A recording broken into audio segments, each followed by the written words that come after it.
Hello, my name is Olivia, and this is the 20th thing they should have taught you in school. There are roughly 4 core genres in literature: fiction, non-fiction, poetry, and drama. Today, I want to share how my own reading tastes have evolved from the dreamy chaos of adolescence to the clear-eyed hunger of early adulthood, and hopefully light a fire in you to stop wasting even one more precious minute on books that only entertain. Instead, read the ones that sharpen your critical thinking, ignite practical creativity, and push you relentlessly toward excellence. If I could travel back in time, I'd gently shake my younger self and say, don't you dare waste another second on light, fluffy fiction.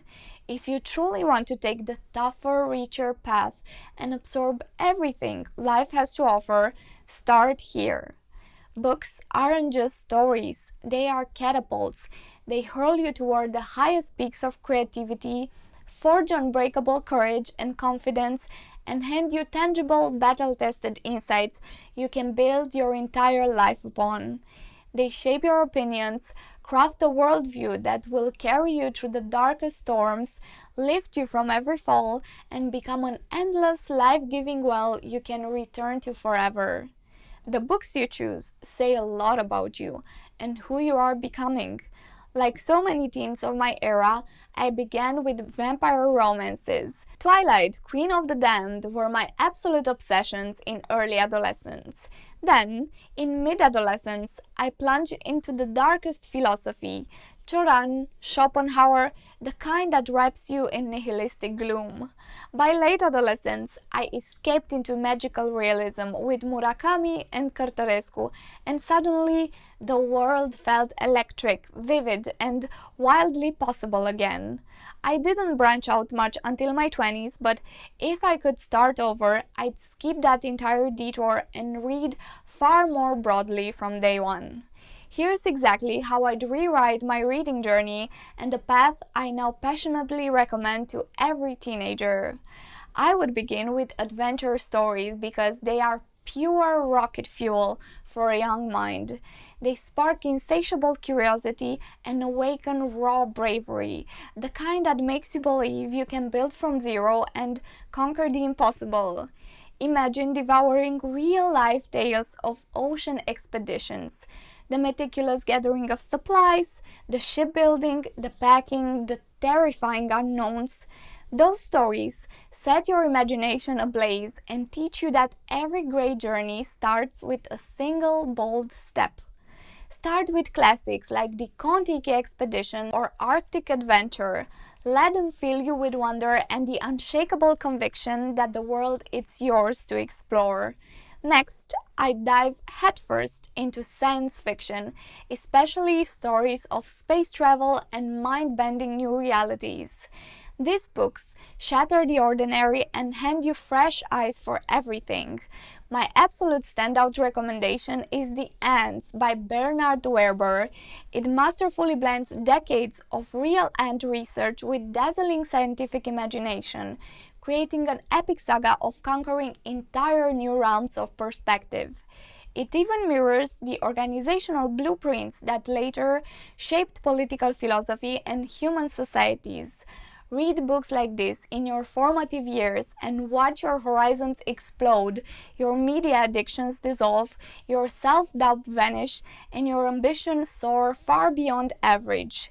In the middle of adolescence, when your soul is vibrating with beauty, longing, and metaphysical hunger, I'd turn to poetry. I'd start with Olav Hauge.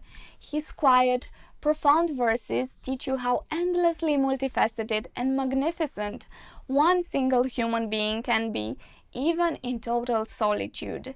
They show you the universe of ideas hidden inside your own mind and give you the priceless skill of never ever getting bored with yourself. Hauge hands you an entire system of getting back on track when life gets hard. Look to nature, write your own myth, and speak gently to your soul again. To balance the intensity, I'd also explore the theater of the absurd. When everything feels overwhelming, pick up Samuel Beckett. Waiting for Godot is a masterpiece that lets you master the delicate art of taking life with utmost seriousness while refusing to take it too seriously. You can draw endless layers of meaning from it for the rest of your days. Then, for late adolescence and the rest of my life, I devour history and mythology to understand how empires rise and fall, how cities are born, and how the ancient world actually worked. Did property exist in the beginning? And what did they believe about the role of man? These aren't dry academic puzzles. They are the keys that unlock how we can live with purpose.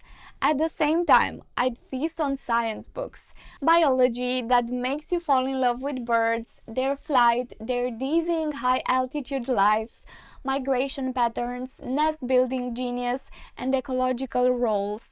Insects guided by invisible pheromone symphonies and the breathtaking local flora all around you. I'd learn about plants and mushrooms, even start foraging for nourishing food. Archeology would set my heart racing. Fossils, preservation mysteries, the evolutionary timeline of every species that ever walked this earth.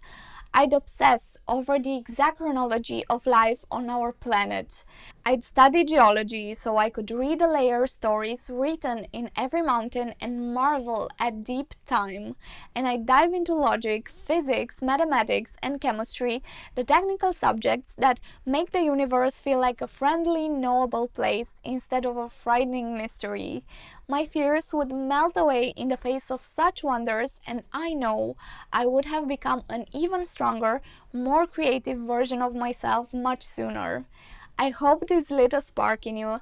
I'd love to hear what you're reading right now and why, so drop your thoughts below. Let's inspire each other to keep choosing books that don't just pass the time, but actually build the extraordinary lives we are all capable of living. Hugs!